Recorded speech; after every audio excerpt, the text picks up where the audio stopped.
Welcome to ETV prime. వాలంటీర్లు human trafficking చేస్తున్నారు. 33,000 మంది అమ్మాయిల్ని వాళ్ళ యొక్క అడ్రస్లు గల్లంతైపోవటానికి, వాళ్ళు తప్పిపోవటానికి వాలంటీర్లే కారణం. నాకు కేంద్ర నిఘా వర్గాల నుంచి సమాచారం అందింది అని ఎన్నికల ముందు గట్టిగా మాట్లాడారు పవన్ కళ్యాణ్ గారు. అడ్డగోలుగా అబద్ధాలు చెప్పారు అనేటువంటిది ఇప్పుడు అసెంబ్లీ వేదికగా తేటతెల్లమైపోయింది. అప్పట్లోనే అది కేంద్ర మంత్రి కూడా దానికి వివరణ ఇవ్వడం జరిగింది. ఆంధ్రప్రదేశ్ నుంచి ఎంతమంది మిస్ అయ్యారు అనేటువంటి దాని మీద నేషనల్ క్రైమ్ బ్యూరో రికార్డ్స్ ప్రకారం అప్పట్లోనే తెలిసింది. ఇప్పుడు సాక్షాత్ అసెంబ్లీ వేదికగానే అది తప్పు అని నిరూపితమైంది.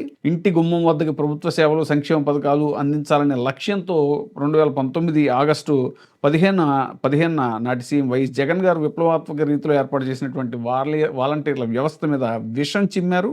2.60 లక్షల మంది వాలంటీర్లని ఇంటి వద్దకు పింఛన్లు అవన్నిటి కూడా అందించేవారు. అలాంటి వాలంటీర్ల మీద అభాండాలు వేసి వాళ్ళు మహిళలను మాయం చేస్తున్నారు, అక్రమ రవాణాకు పాల్పడ్డారు అంటూ పవన్ కళ్యాణ్ గారు చేసినటువంటి దుష్ప్రచారం ఇప్పుడు బట్టబయలైంది.